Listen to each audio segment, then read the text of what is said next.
গ্রীষ্ম বর্ষা বিনীতি ভরসা। হ্যাঁ, বিনীত শপিং সিটি। নমস্কার, আপনারা দেখছেন হুগলি আপডেট। আপনাদের সঙ্গে আমি উষা। আসছে খবরে ৩৫ দিনের লড়াই শেষ। পথ দুর্ঘটনায় প্রাণ হারালেন চুঁচুড়ার বাসিন্দা সমাজসেবী প্রদীপ রায় ওরফে বাপিদা। সদর শহর চুঁচুড়ায় শোকের ছায়া। পথ দুর্ঘটনায় মৃত্যু হল হুগলি চুঁচুড়ার পৌরসভার ২৮ নম্বর ওয়ার্ডের কনকশালের বাসিন্দা প্রদীপ রায় ওরফে বাপিদার। গতকাল রাতে কলকাতার পিজিতে মৃত্যু হয়। মৃত্যুকালে ওনার বয়স হয়েছিল ৫৯ বছর। গত ১৫ই জানুয়ারি দুর্ঘটনাটি ঘটে শান্তিপুর ও কৃষ্ণনগরের মাঝামাঝি ৩৪ নম্বর জাতীয় সড়কে। সামনে একটি লরির সঙ্গে ৪ চাকা গাড়িটির সংঘর্ষ। প্রদীপ বাবুর গাড়িটি উল্টে পাল্টে যায়। গাড়িতে ৩ জন ছিলেন। গুরুতর আঘাত পান প্রদীপ বাবু।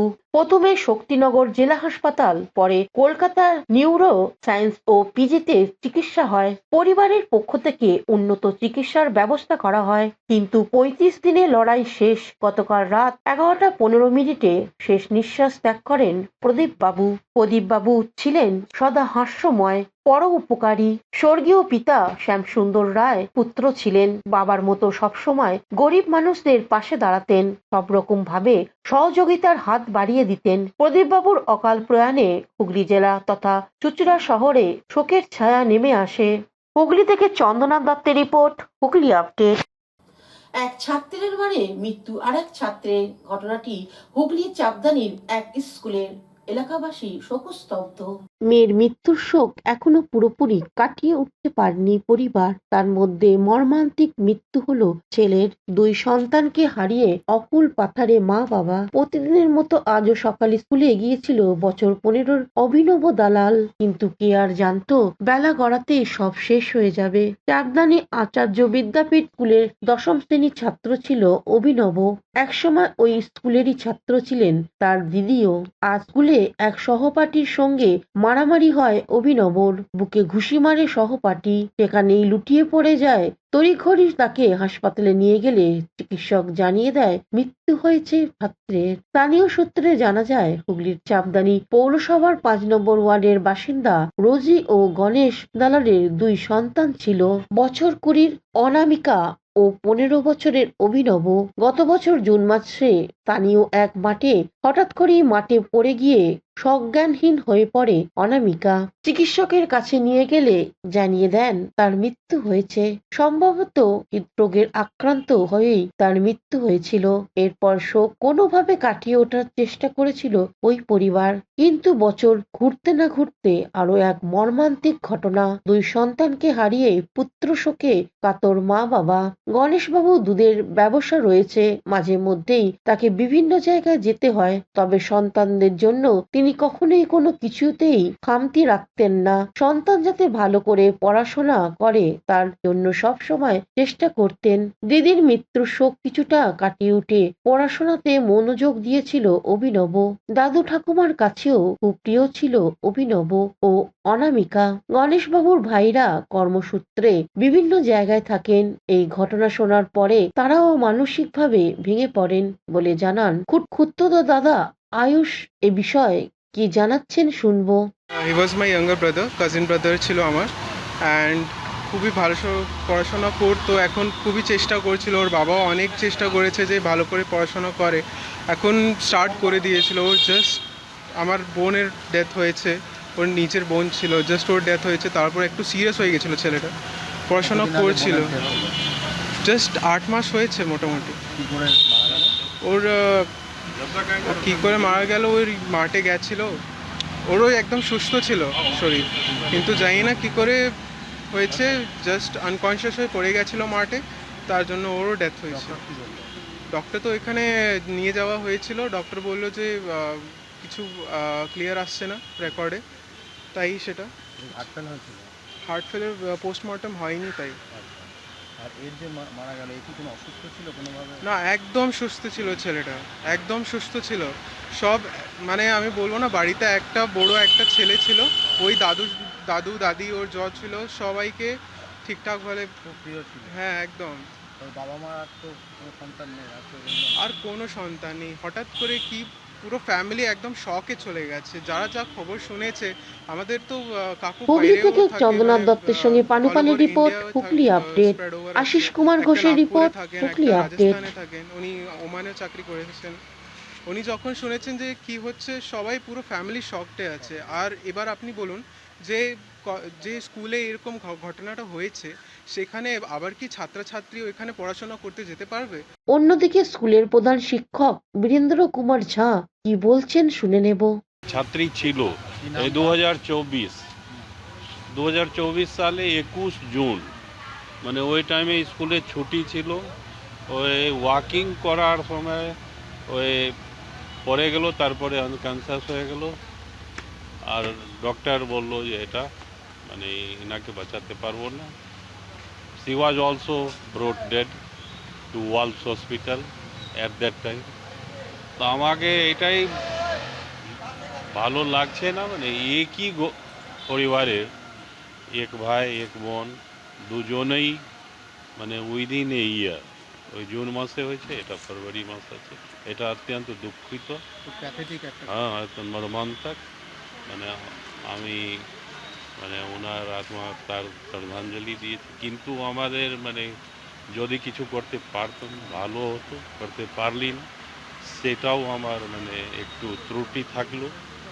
হুগলি থেকে চন্দ্রনাথ দত্তের সঙ্গে পানুপালের রিপোর্ট, হুগলি আপডেট। আশিস কুমার ঘোষের রিপোর্ট, হুগলি আপডেট। সরকারি ডাক্তারের অপারেশনে ভুল, বেসরকারি নার্সিংহোম খরচ 23 লাখ, ঘটনাটি চুঁচুড়ায়। সরকারি ডাক্তারের অপারেশনে গলদ, বেসরকারি নার্সিংহোমে বিল হলো 23 লাখ টাকা। গল ব্লাডারের পাথর হয়েছিল, ল্যাপারোস্কোপি করে সেই পাথর বের করতে গিয়ে বিপত্তি। নার্সিংহোম সরকারি হাসপাতাল ঘুরে কলকাতার বেসরকারি হাসপাতালে চিকিৎসায় 23 লাখ টাকা খরচ। গয়না বন্ধক দিয়ে চিকিৎসার খরচ চালাতে হয়েছে দাবি রোগীর পরিবারে। পুরো টাকা মেটাতে না পারায় রোগী ছুটি নিয়ে সংশয়। গল ব্লাডারের পাথর অস্ত্রোপচার এখন খুবই সাধারণ বিষয়। সেই সাধারণ অস্ত্রোপচারের পর জলের মতো টাকা খরচ আর রোগীর জীবন সংশয় হবে ভাবতেই পারেনি রাউত পরিবার। চুঁচুড়া শাহগঞ্জ পাত্রপুকুরের বাসিন্দা সঙ্গীতা রাউত, বয়স 46 বছর, শ্রীরামপুর ওয়ালস হাসপাতালে একজন গ্রুপ ডি স্বাস্থ্যকর্মী। তার গল ব্লাডারের পাথর ধরা পড়ে গত বছর অক্টোবর মাসে। স্থানীয় চিকিৎসককে দেখিয়ে পরীক্ষা করান, অস্ত্রোপচার করাতে হবে জানান ওই চিকিৎসক। এরপর চুঁচুড়া ইমামবাড়া হাসপাতালে শল্য চিকিৎসক প্রকাশ সামন্তর কাছে রোগীকে নিয়ে যায় তার পরিবার। চিকিৎসক তাকে চুঁচুড়ার একটি বেসরকারি নার্সিংহোমে ল্যাপারোস্কোপি করেন। 30 ডিসেম্বর 2024 পাথর বেরিয়ে গেলে 1 জানুয়ারি ছুটি দিয়ে দেন। বাড়ি গিয়ে সমস্যা দেখা দেয়। এরপর আবার চিকিৎসক সামন্তর সঙ্গে যোগাযোগ করেন রোগীর পরিবার। চিকিৎসক তাদের জানান অস্ত্রোপচারের পর এরকম হতে পারে, সেলাই কাটার পর ঠিক হয়ে যাবে। আরো কয়েকদিন পর রোগীর পেট ফুলতে থাকে। চিকিৎসকের কাছে নিয়ে গেলে চুঁচুড়া ইমামবাড়া হাসপাতালে ভর্তির পরামর্শ দেন। চুঁচুড়া হাসপাতালে 10 দিন ভর্তি থাকার পর ছুটি দেওয়া হয়। আবার সমস্যা, আবার চিকিৎসকের কাছে যাওয়া। চিকিৎসক আবার নার্সিংহোমে ভর্তি হতে বলেন। নার্সিংহোম জানিয়ে দেয় তাদের সেই পরিকাঠামো নেই, তাই আবারও চুঁচুড়া ইমামবাড়া হাসপাতালে ভর্তি। সেখানে যখন কিছুই হচ্ছে না, রোগীর অবস্থা দিন দিন খারাপ হচ্ছে, হাসপাতাল তাকে কলকাতা রেফার করে। সঙ্গীতার ছেলে অনিকেত এই বিষয়ে কি বলছেন শুনবো। অন্যদিকে সঙ্গীতার স্বামী অঞ্জন রাউত হুগলি মৌসিম কলেজের গ্রুপ ডির কর্মী। তিনি নিজেও কিডনির অসুখে ভুগছেন। তিনি এ বিষয়ে কি জানাচ্ছেন শুনবো। আমার মায়ের গোল ব্লাডার অপারেশন হয়েছিল। আমি প্রকাশ সামন্তকে দেখালাম, উনি বললেন অপারেশন করতে হবে। 30 ডিসেম্বরে অপারেশন হলো। পরপর উনি ছেড়ে দিলেন। তারপর বাড়িতে অসুস্থ লাগছিল, আবার চুঁচুড়া হাসপাতালে অ্যাডমিট করলাম। উনি বললেন চুঁচুড়া হাসপাতালে আমি থাকবো, এখানে দেখে নেব। পরপর 8 তারিখে অ্যাডমিট করলাম। তারপরে আবার উনি 19 তারিখে ছেড়ে দিলেন। আবার যখন 23 তারিখে দেখি ওনার বাথরুম হচ্ছে, মানে পেটের জায়গা থেকে এই নাভির নিচুন দিকে বাথরুম হচ্ছে।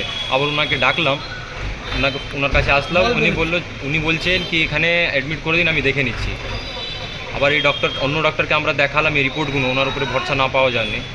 তো অন্য ডাক্তার বলছেন কি রিপোর্টটা দেখে কি এই অপারেশন করার সময় এখানে নাভিতে ফুটো কেটে গেছে পটি রাস্তাটা। তারপরে আমরা ওনাকে বললাম আপনার যদি না হচ্ছে তাহলে রেফার করে দিন। তারপরে উনি রেফার করলেন। রাস্তায় অসুবিধা হলো, তাহলে ফর্টিস হসপিটালে অ্যাডমিট করেছে। এখন কোথায় অ্যাডমিট করেছিলে? ফর্টিস হসপিটালে। ফর্টিস? হ্যাঁ, এমার্জেন্সিতে অ্যাডমিট করলাম। ওনারা বললেন আমাদের কোনো মেডিক্লেম আছে? মেডিক্লেম বললেন, উনি বললেন এত টাকা তো হয়ে যাবে। কত টাকা ছিল তোমার মেডিক্লেম? 4.5 লাখ টাকা। আচ্ছা। ওনারা বললেন হয়ে যাবে এততে। এখন আবার ওখানে 4 তারিখ অপারেশন হলো। এখন পেশেন্ট সুস্থ আছে মা আমার, লেকিন এত টাকা বিল হয়ে গেছে। 17 তারিখ অবধি বিল 22 লাখ টাকা, 22,63,955 রুপিস হয়েছে। আমাদের কাছে টাকা না যাওয়ার জন্যে আমরা আর ছাড়তে পারছি না। মানে এর জন্য কি গয়নাগাটিও বিক্রি করতে হবে? গয়নাগাড়িও রেখেছি আমরা। শুধু নিজেদের না পরিবারের সকল কার? হ্যাঁ, শুধু নিজেদের গয়না বন্ধ? না না না, পরিবারে সকল। সকল। হ্যাঁ, সব জেঠু, জেমা, কাকি, কাকা সবাই নিজের গয়না দিয়েছে, কি রেখে কিছু না করে কাকিকে আনি বাড়ি। কত লাখ টাকা মতো দিতে পেরেছো? আমরা 7.5 লাখ টাকা দিতে পেরেছি। আর মেডিক্লেম থেকে 4 লাখ টাকা? 4.5 লাখ টাকা। এখনো কি বলছে কি রুগী ছাড়বে না? বলছে কি পুরো পেমেন্ট না করলে আর ছাড়া যাবে না, আজকে যত ডিসচার্জ দেবে। গয়না কি বেচে দিয়েছো না বন্ধ করে দিয়েছো? বন্ধক রেখেছি। তার কাগজ পর্যন্ত আমরা কাগজ পর্যন্ত আছে আমাদের কাছে। ফর্টিসে মোটামুটি আজকে 20 দিন হয়ে গেল। তোমার মা তো চাকরি করতেন? হ্যাঁ, চাকরি করতে। কিসে করেন? উনি ওয়ালস হসপিটালে একজন স্বাস্থ্যকর্মী। স্বাস্থ্যকর্মী। তো তার সঙ্গে এরকম হলো, কি বলবো, কি করবো? আমি মাননীয় মুখ্যমন্ত্রীকে এটাই জানাতে চাই কি ওনাকে আগে কিছু না করে আমাদের হাত জোড়ে বলছি কি কিছু করে ওনাকে হাসপাতাল থেকে ছাড়িয়ে আনি, আর যে মানে ডক্টর ভুল করেছেন ওনাকে মানে দেওয়া হোক, সাজা দেওয়া হোক আর কি, শাস্তি দেওয়া আপনি হোক। কোথায় কোথায় গেছেন, মানে অভিযোগ কোথায় করলেন? আমি আপনার মাননীয় মুখ্যমন্ত্রীকে চিঠি পাঠালাম, সিএমওএইচকে দিলাম, অ্যাডিশনাল ডিস্ট্রিক্ট ম্যাজিস্ট্রেটকে দিলাম, আর আপনার স্বাস্থ্য ভবনে দিলাম চিঠি কি মানে আমার মানে মায়ের যা এটা প্রবলেমটা হয়েছে এর থেকে মানে যে করেছে মানে ভুলটা ওনাকে মানে দোষ দেওয়ার জন্যে ডক্টর সামন্ত আমাদেরকে মিসগাইড করেছে। অন্য ডক্টরকে দেখালাম আমরা, উনি বললেন কি এই ডক্টর আপনাকে মিসগাইড করছে পেশেন্টকে বাঁচানোর জন্য। আপনার মানে মাইক্রো সার্জারি করতে গিয়ে ওটা ভুল করে ফেলেছে? হ্যাঁ, মাইক্রো সার্জারি করতে গিয়ে ভুল করে ফেলেছে আর ডাক্তার আমাদের আদৌ কি ঠিক হবে, নর্মাল হবে, এটা কি বলেছে ডাক্তার এখনো পর্যন্ত অ্যাসুরেন্স দিয়েছে? এখন পর্যন্ত কিছু বলিনি। ডাক্তার বলেছে এখন সময় লাগবে, সুস্থ জীবনে ফিরতে পারবে কিনা ঠিক নেই। ঠিক নেই। আমি হুগলি মহসিন কলেজে চাকরি করি, গ্রুপ বি পদে। আর আপনার ওয়াইফও চাকরি করে? আর ওয়াইফও চাকরি করে শ্রীরামপুর ওয়ালসে। দুজনই সরকারি চাকরি তো? হ্যাঁ। তো তা সত্ত্বেও আপনারা টাকার জোগাড় করতে পারছেন না? না, যেটুকু পেরেছি জমা দিয়েছি, আর পেরে উঠছি না। গয়না বন্ধক দিতে হলো? গয়না বন্ধক দিতে হলো, ধার দেনা করেছি বাইরে থেকে, করে টোরে 7 লাখ টাকা দিয়েছি। আপনারা কি ক্রেতা সুরক্ষায় অভিযোগ করেছেন? না, করিনি। করবেন? করবে। তো এখন আপনার স্ত্রী কেমন আছে, মানে কি বলেছে? আমি একটু ভালো আছি, ছুটি করিয়ে বাড়ি আনবেন তো? বাড়ি আনবো। কী করে আনবেন? এবার চিফ মিনিস্টার চাইলে আমাদের সাহায্য করবে, এটাই আমার ওনার কাছে অনুরোধ আছে। আজকে এখানে কিসের জন্য এসেছিল? আমরা চিফ মেডিকেল অফিসারকে একটা চিঠি দিয়েছি এই অনুরোধের জন্য। কি অভিযোগ? কি অভিযোগ দিল? এই যে ডাক্তার যে ভুল করেছেন তাকে মানে শাস্তি দেওয়া হোক, তাকে মানে মানে আর কি বলবো, আমরা বলার আর কিছু পাচ্ছি না আমি। আর পাশাপাশি কি আপনার স্ত্রীকে ছাড়িয়ে নিয়ে আসার ব্যবস্থা করুন? হ্যাঁ। মলদারের নালিকাটা কেটে গিয়েছে, এটা কারা বললো? হসপিটাল থেকেই বলবো, হাসপাতাল বললো, ফটিক্সে। ওরা চেক করার পরে বলেছে। হ্যাঁ। তারপরে ওটা সারাতে গেলে কত টাকা লাগবে কোনো প্যাকেজ বলেন? প্যাকেজ কিছু বলেনি, প্যাকেজ কিছু। প্রথমে তো বলেছিল যে আপনাদের কত টাকা খরচ হতে পারে? ওরা বললো 4 লাখ টাকা 4.5 লাখ টাকা আমাদের হয়ে যাবে, তারপরে অত টাকা বিল এসে যাবে, আমিও চিন্তা করতে পারিনি।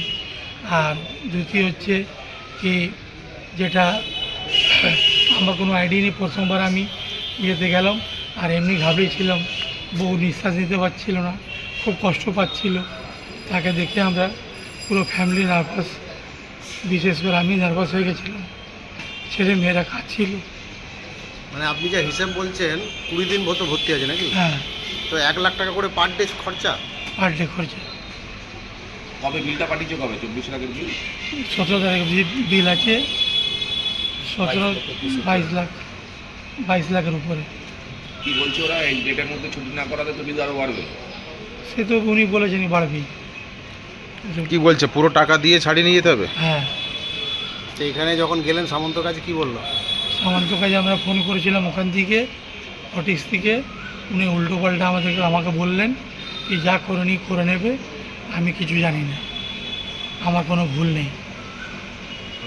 বডিতে কি শারীরিক সমস্যাটা মিটে গেছে? যে অপারেশনটা নাকি হওয়ার কথা ছিল সেটা ঠিকঠাক হয়েছে? ও এখনও পর্যন্ত ঠিকঠাক হয়নি। একটা পেট থেকে নল বার করে দিয়েছে, বার করে দিয়ে ওখান থেকে পটি বেরোচ্ছে, পায়খানা গু বেরোচ্ছে ওখান থেকে। আবার 3-4 মাস পরে এবার ডাক্তার বলেছে ওটাকে অপারেশন করতে গিয়ে আবার ওখানে একটা 5-6 লাখ টাকা মতন খরচা হবে, আমাকে উনি আগেই বলে দিয়েছেন। এটা ফটিকসে। অন্যদিকে চিকিৎসক প্রকাশ সামন্ত ক্যামেরার সামনে কিছু বলতে চাননি। তিনি জানিয়েছেন ওই পরিবার আমার সঙ্গে যোগাযোগ করেনি। অস্ত্রোপচার 1 মাসের বেশি আগে হয়েছে, তারপর কিছু হয়েছে কিনা সেটা বলতে পারবো না। হুগলি জেলার মুখ্য স্বাস্থ্য আধিকারিক মৃগাঙ্ক মৌলিক এ বিষয়ে কি জানাচ্ছেন শুনবো। আমার কাছে এখনো অফিসিয়ালি আমার কাছে এরকম কোনো অভিযোগ আসে, হয়তো জমা পড়েছে, দেখে নিচ্ছি। যে অভিযোগ আসে সেটা তদন্ত সাপেক্ষে যেটা যা করার আমাদের ব্যবস্থা নিতে হবে। এটা কোন জায়গায় হয়েছে? আমাদের প্রাইভেটে? কোথাও প্রাইভেট? ওনার বাড়ি হচ্ছে সারাগঞ্জে। আচ্ছা, এবং যে মহিলার হয়েছে সঙ্গীতা রাউত নাম, উনি ওয়ালস হাসপাতালে একজন গ্রুপ ডি স্টাফ। তো অ্যাক্সিডেন্ট ধরা পড়ার পরে উনি হাসপাতালে ডাক্তার প্রকাশ সামন্ত সার্জন ওনার সঙ্গে যোগাযোগ করেন। তারপরে উনি বলেন যে অপারেশন করতে হবে, সেখানে যে আর কি করেছিলেন। তারপরে এই কমপ্লিকেশনটা দেখা গেল। অভিযোগটা উনি করে থাকেন তাহলে আমাদের যা করণীয় নিশ্চয়ই করবো। দেখিয়ে নিই কি এখানে টেকনিক্যাল ব্যাপার, তো অপারেশন ব্যাপার, কি কোথায় অপারেশন হচ্ছে, কি ধরনের অপারেশন হচ্ছে, কোনো কিছু গাফিলতি কোথায় ছিল কিনা দেখিয়ে নিয়ে তারপরে আমরা জানাতে পারবো। এখন তো খুব প্রাইমারি স্টেজ, আমি আর প্রথম শুনলাম আজকে। দেখিয়ে নিই, এনকোয়ারি করে যেটা যা করণীয় নিশ্চয়ই করবো। বাড়ির লোক আমার কাছে কমপ্লেন করুক, নবান্ন এবং স্বাস্থ্য দপ্তরকে জানাচ্ছি। দেখে নিচ্ছি। 17 তারিখ অব্দি প্রায় 22 লক্ষ টাকা বিল হয়েছে, 11.5 লক্ষ টাকা দিতে পেরেছে, আর টাকা দিতে পারছে না।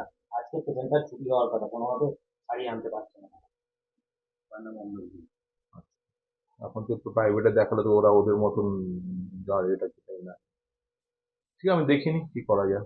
স্যার, এমনিতে মলদারের নারী যদি কেটে যায় আমাদের জেলায় এরকম সরকারি হাসপাতালগুলোতে কি অপারেশন হয়, মানে জোড়া দেওয়া যায়?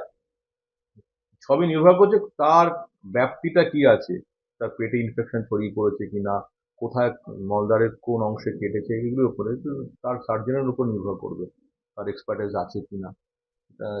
এই অন্ত্র রিলেটেড অপারেশন প্রত্যেকটাই জটিল, কোনো কমপ্লিকেশন হলে পরে সেটা খুব দ্রুত সারা পেটে ছড়িয়ে পড়ে, সেপ্টিসিমিয়া হয়ে যায়, পেরিটোনিয়াস হয়ে যায়। এখন কি হয়েছে না, পেপার ডকুমেন্টস না দেখলে না বুঝতে পারবো না, তো দেখে নিই। আর্লি স্টেজে এখন এই মেডিকেল সংক্রান্ত কিছু কমেন্টস করাটা ভুল হবে। যে ডাক্তারবাবু করেছিলেন তিনি আবারও ভর্তি করেছিলেন চুঁচুড়া হাসপাতালে, 10 দিন রেখেছিলেন। তিনি কোনো রকম জানাননি এদেরকে যে এত বড় একটা মানে ঘটনা ঘটে গেছে। দেখতে হবে ওদের সাথে কি কথাবার্তা হয়েছে বা কি স্টেজে ভর্তি করেছেন। আমি বলছি তো যেন এটা প্রাইমারি স্টেজ, আগে একটু আমরা এটা তদন্ত করি। আর যেহেতু দিয়ে গেলেন কমপ্লেনটা, দেখে নিই যেটা করণীয় নিশ্চয়ই করবো। সঙ্গে কথা বলবেন নিশ্চয়ই ওদের ডাক্তার তো হবে তাদের তো। হুগলি থেকে চন্দনা দত্তের রিপোর্ট, হুগলি আপডেট।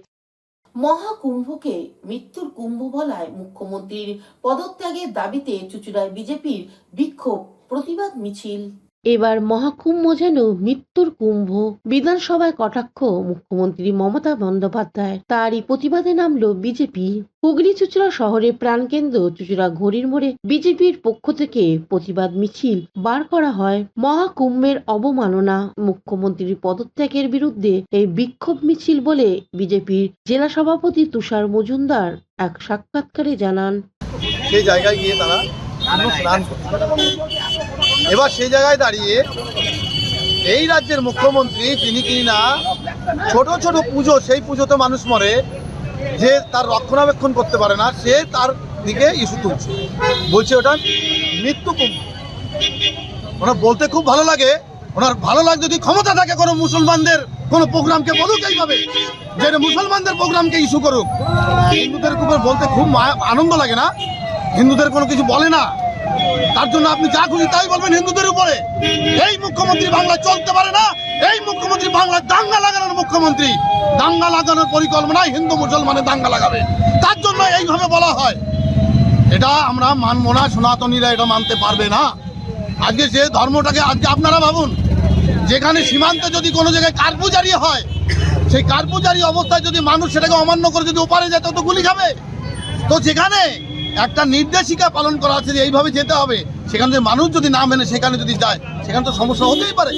সেটা তো আমাদের দোষ। সেখানে কোনো জায়গাটা ঈশ্বরের দোষ হয় না, কুম্ভের দোষ হয় না।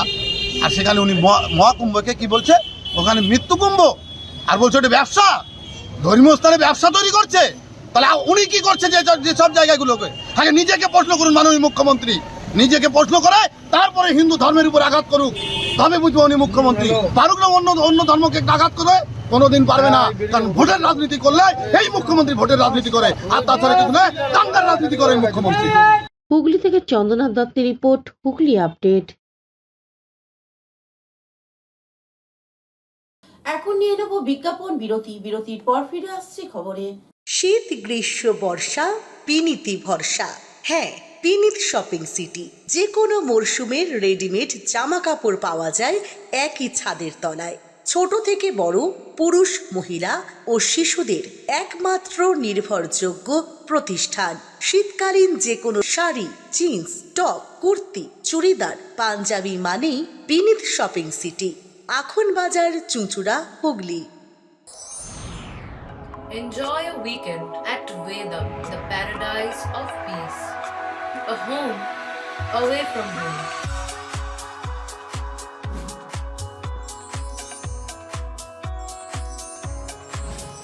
See yourself resonating with the nature.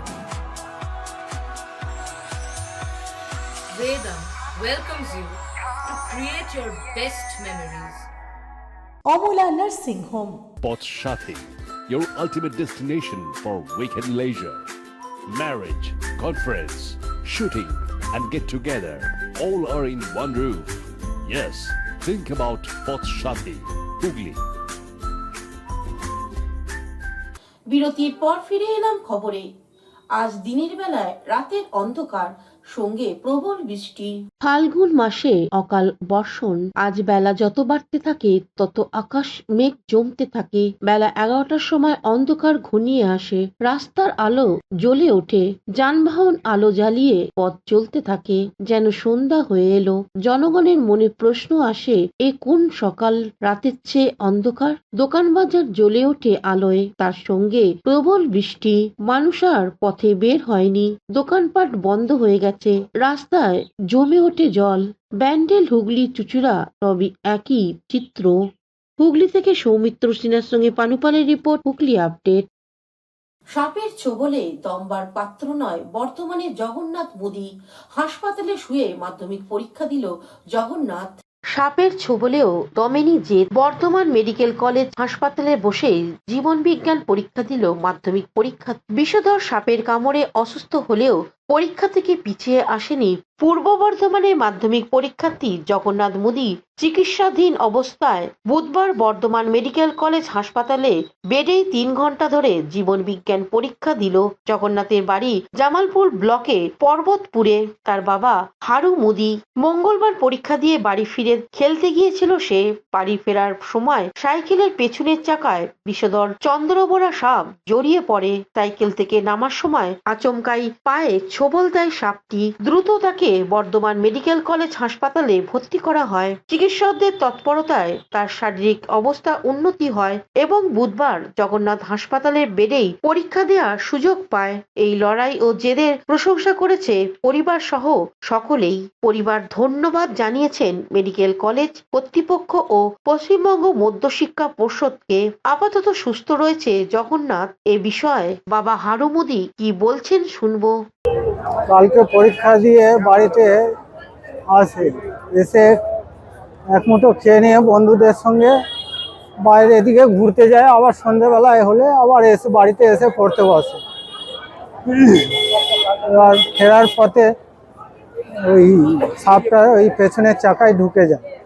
ঢুকে যেয়ে ছেলেটা নেমে পড়ে, যখনই নামে পা পড়ে সাপের ওপরে তখনই ছোবলটা। জগন্নাথ মোদী, পর্বতপুর হাই স্কুলের ছাত্র। সেলেমাবাদে। তো কালকে সন্ধ্যেবেলায় সাইকেলে জড়িয়ে গিয়ে ঘটনাটা ঘটেছে। কি সাপ কামড়েছিল দেখেছিলেন? চন্দ্রবর। দেখেছিলেন? নামটা বলুন, সাপের নামটা ওটা ইয়ে কি সাপ ছিল ওটা? ফোনে পাঠিয়ে দিয়েছে ছেলেগুলোই, চন্দ্রবর।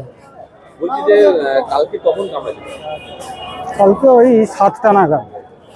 তারপরে কোথায় আপনার নিয়ে এসেছিলেন? তারপরে অ্যাম্বুলেন্স সঙ্গে সঙ্গে ফোন করি, 8 ঘন্টার মধ্যে অ্যাম্বুলেন্স চলে আসে। আসার পর আমরা বর্ধমানে হসপিটালে ভর্তি করি। হসপিটালের কাছে কিরকম ফেসিলিটি পেয়ে যাবে? হসপিটালের কাছে খুব ভালো ফ্যাসিলিটি পেয়েছি, বা সঙ্গে সঙ্গে আমার ছেলের চিকিৎসাও হয়েছে। ছেলে এখন আমার সুস্থ আছে। আজকে বর্ধমান হসপিটাল এবং মধ্য পর্ষদ, যেটা মাধ্যমিকের বোর্ড, তাদের সহযোগিতায় এখানে পরীক্ষা দিচ্ছে তো? হ্যাঁ স্যার, তাদের কাছে কিরকম সহযোগিতা পেলেন? খুব ভালো সুবিধা পেয়েছি আর সহযোগিতা খুব ভালো পেয়েছি। ক ঘন্টা পরীক্ষা দিল? 3 ঘন্টা। আজকে কি পরীক্ষা ছিল? আজকে জীবন বিজ্ঞান ছিল। আপনার নাম আর পরিচয়? আমার নাম হারু মোদি, বাগকালাপাড়ার বাড়ি, পোস্ট পাড়াতল, থানা জামালপুর। জামালপুর থেকে আশিস কুমার ঘোষের রিপোর্ট, হুগলি আপডেট। আদি সপ্তক গ্রামে ঠাকুরবাড়ি এলাকায় এক বাড়ি থেকে গোগ্র সাপ উদ্ধার করল সর্প বিশারদ চন্দন ক্লেমেন্ট সিং। আদি সপ্তগ্রাম ঠাকুরবাড়ি অঞ্চলে অমিত প্রধানের বক্তব্য অনুযায়ী আনুমানিক 400 বছরের ভগ্ন প্রায় পুরনো বাড়ি থেকে গত দুদিন ছাদের কড়িবর্গা থেকে দুটো প্রমাণ সাইজের গোখরো সাপ উদ্ধার করি এবং তাদের স্বাভাবিক বাসস্থানে ছেড়ে দিই। বাড়িটি ভগ্ন প্রায় সমস্ত ছাদটা মেঝে থেকে বাঁশ দিয়ে সাপোর্ট দেয়া। বাড়ির মালিকের বক্তব্য অনুযায়ী বর্ষায় জল পড়ে ঘরে। বাড়ির ছেলে অমিত খুবই সামান্য রোজগারের বেসরকারি সংস্থায় কাজ করে। তার মা শ্রীমতী রূপা প্রধান পাল অঙ্গনওয়াড়িতে সহায়িকার কাজ করেন, খুবই সামান্য রোজগার করে। তারা দীর্ঘদিন ধরে সরকারি অনুদানের বাড়ির জন্য চেষ্টা করে চলেছেন, কিন্তু বিফল হন। তাদের আশঙ্কা, যে বাড়িতে ওনারা থাকেন দীর্ঘদিন ধরেই সাপ দেখে আসছেন। তাদের অনুমান এখনো বাড়িতে অনেক সাপ আছে। পাড়া প্রতিবেশীদেরও সেই একই অভিমত। প্রতিবেশীরা যথেষ্ট চিন্তিত এই ভেবে যে সাপের প্রজননের পর বাচ্চা কাচ্চা সেই পরিবেশে ছড়িয়ে পড়বে এবং কোনো দুর্ঘটনাও ঘটতে পারে, তাতে তারা যথেষ্ট আতঙ্কিত। সরকারের কাছে তাদের আবেদন, বিষয়টি সহানুভূতির সঙ্গে বিষয়টি বিবেচনা করে অত্যন্ত মাথা গোঁজার মতো একটি ঘরের ব্যবস্থা করে দেন, তাহলে দুশ্চিন্তা মুক্ত হয়ে স্বাভাবিকভাবে বসবাস করতে পারতাম। আদি সপ্তগ্রাম ঠাকুরবাড়ি অঞ্চলে গতকালের মতো আজকেও একটি গোখরো সাপ বাড়ির যে কড়িবর্গার ছাদ, সেই কড়িবর্গার মধ্যে সাপটিকে তারা দেখতে পায় এবং সেটি প্রথমে যে সিলিং পাখা তার মধ্যে চলে আসে এবং পরবর্তীতে চলতে চলতে সে ছাদের যে শেষে দেওয়াল, সেই দেওয়ালের মধ্যে গর্তের মধ্যে ঢুকে পড়ে এবং সেটিকে অতি কষ্টে খানিকটা দেওয়ালের কিছুটা অংশ চটিয়ে সেই সাপটিকে উদ্ধার করি। এবং সবচেয়ে বড় ব্যাপার হচ্ছে যে এই বাড়িটা হচ্ছে মানে বলছে 200-250 বছরের পুরনো। বাড়িটার এমন অবস্থা জরাজীর্ণ যে তারা ছাদটাকে কি করছে, বিভিন্নভাবে বাঁশ দিয়ে দিয়ে খুঁটি করে সেটাকে কিন্তু ছাদটাকে টিকিয়ে রেখেছে এবং সারা বাড়িতে অজস্র গর্ত এবং সেইখানে সাপ বসবাস করে এবং যারা বাড়িতে থাকে তারা হয় ছাদ চাপা পড়ে মারা যেতে পারে অথবা সাপের কামড়ে মারা যেতে পারে।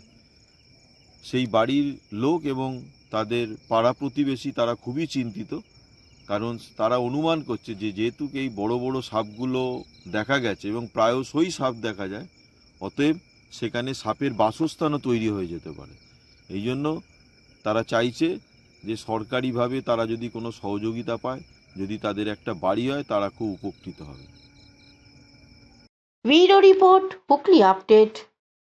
অমিত দে রিক্রিয়েশনের উদ্যোগে চুঁচুড়া রবীন্দ্র ভবনে মঞ্চস্থ হয়ে গেল স্বজন বাঁধিয়া ঘাট।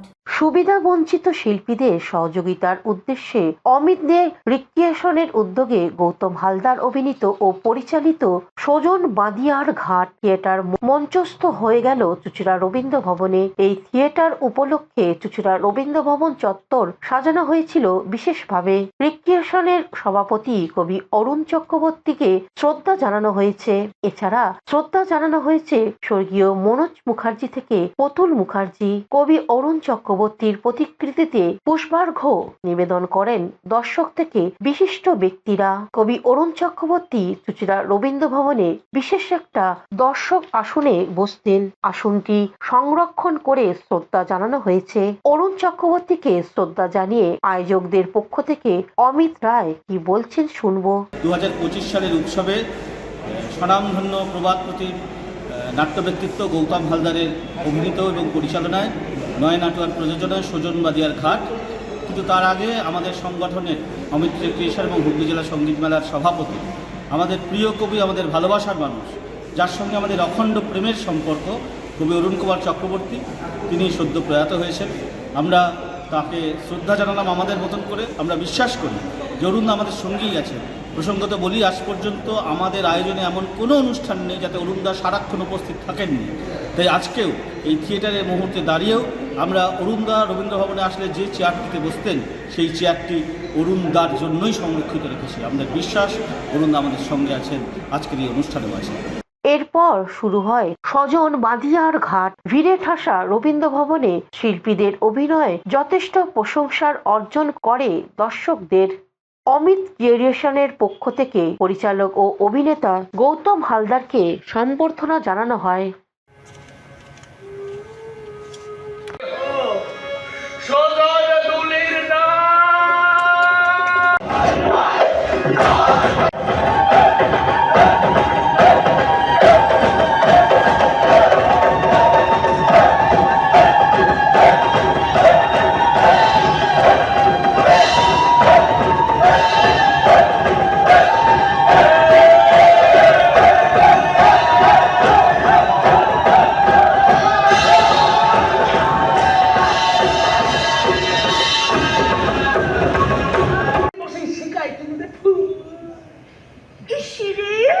আমার কথা না গো, বলি ও কি করে হয়? আরে আবার হাতেতে কুঠা মিলে যে বসিতে মন না লয়।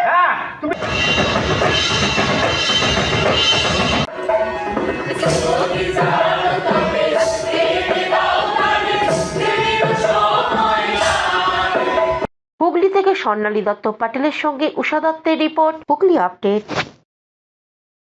এখনকার মতন খবর এই পর্যন্তই। প্রতিদিন দেখুন হুগলি আপডেট।